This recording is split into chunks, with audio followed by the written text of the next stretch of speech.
चलिए आगे बढ़ते। प्रदेश के सबसे बड़े एसएमएस अस्पताल की पार्किंग व्यवस्था एक बार फिर विवाद को जन्म देती दिखाई दे रही है। लंबे प्रयास के बाद अस्पताल प्रशासन ने आखिरकार पार्किंग का टेंडर फाइनल करते हुए सालाना 2 करोड़ से अधिक के राजस्व की राह खोली है। लेकिन इसके साथ ही पिछले कई सालों से मुख्य सड़क पर व्याप्त अव्यवस्थाओं को सुधार की आड़ में नई प्लानिंग शुरू हो गई है। इसके तहत अस्पताल के बाहर से गाड़ियों को सीधे रामनिवास बाग की पार्किंग में भेजने की तैयारी है। पेश है खास रिपोर्ट। एसएमएस हॉस्पिटल की पार्किंग के विवाद का सिलसिला थमने का नाम नहीं ले रहा है। पहले टेंडर विवाद में पार्किंग पर कब्जा जमाने का खेल हुआ और फिर मनमाने तरीके से पार्किंग में जनता से अवैध वसूली की गई।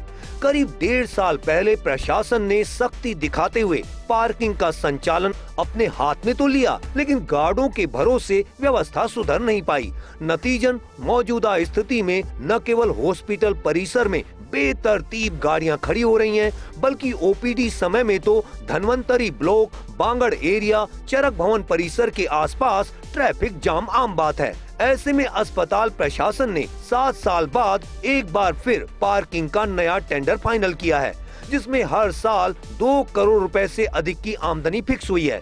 इसके साथ आम जन को भी हाई टेक सुविधा और तय शुल्क से ही पार्किंग भी मिलने की राह खुली है। आइए आपको बताते हैं पार्किंग सेवा की सच्चाई। पार्किंग से एसएमएस का खजाना होगा मालामाल।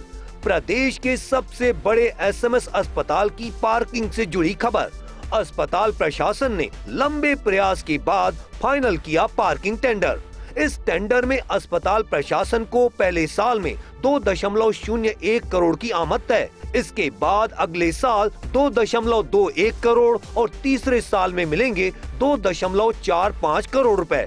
जबकि इससे पहले के राजस्व को देखते हैं तो अस्पताल को 2021-22 में 79 लाख, 2022-23 में 87 लाख, 2023-24 में 86 लाख, 2024-25 में 86 लाख और 2025-26 में महज 65 लाख रुपए की आमदनी पार्किंग के जरिए हुई। यानी नए टेंडर से पिछले सालों की तुलना में 2 गुना से अधिक राजस्व मिलेगा। फास्टैग से कटेगा शुल्क, रियल टाइम मॉनिटरिंग। प्रदेश के सबसे बड़े एसएमएस अस्पताल की पार्किंग से जुड़ी खबर। नए टेंडर के मुताबिक मेन बिल्डिंग परिसर, धनवंतरी ब्लॉक और ट्रॉमा सेंटर पर बनी बेसमेंट पार्किंग के एंट्री एग्जिट पॉइंट पर फास्टैग स्कैनर लगेंगे।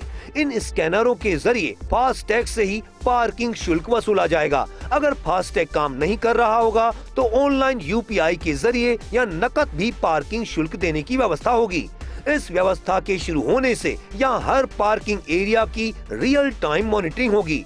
किस बेसमेंट पार्किंग में कितनी गाड़ियां खड़ी हैं और कितनी गाड़ियों का स्पेस बचा है, ये अस्पताल के मुख्य द्वार और पार्किंग के बाद डिस्प्ले पर प्रदर्शन रहेगा।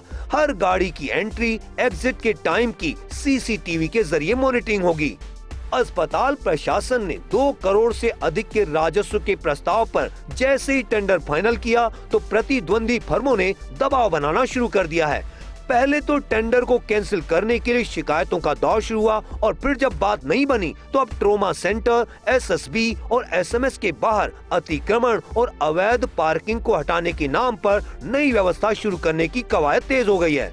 इस व्यवस्था में प्लानिंग ये हो रही है कि मरीज और उनके परिजनों के वाहन रामनिवास बाग की पार्किंग में खड़े करवाए जाएं। इसके बाद मरीजों को फ्री ई रिक्शा सेवा के जरिए अस्पताल लाया जाए। हालांकि अभी ये सिर्फ प्लानिंग है, लेकिन यदि ये व्यवस्था लागू होती है तो अस्पताल के मुख्य द्वार पर बड़ा विवाद खड़ा होने की आशंका है। सबसे बड़ा विवाद ये है कि यदि मरीज और उनके परिजनों के वाहनों को प्रवेश ही नहीं दिया जाएगा तो फिर अस्पताल की पार्किंग का क्या होगा। प्रदेश के सबसे बड़े एसएमएस अस्पताल की पार्किंग व्यवस्था एक बार फिर चर्चाओं में है। अस्पताल प्रशासन ने 7 साल बाद पार्किंग का टेंडर तो फाइनल कर लिया, साथ ही 2 करोड़ रुपए सालाना की राजस्व अर्जन की राह भी खोल दी। लेकिन इसके साथ ही अलग अलग तरीकों से पार्किंग की व्यवस्था को फिर बेपटरी करने की कवायद शुरू की गई है। अब देखना यही होगा कि जो नया टेंडर किया गया है इसको किस तरह से लागू किया जाता है और साथ ही जो नई प्रक्रिया शुरू की गई है उसको लेकर के भी पुनर्विचार कैसे होता है। कैमरा पर्सन साहिल के साथ Vikas Sharma, first day news, Jaipur.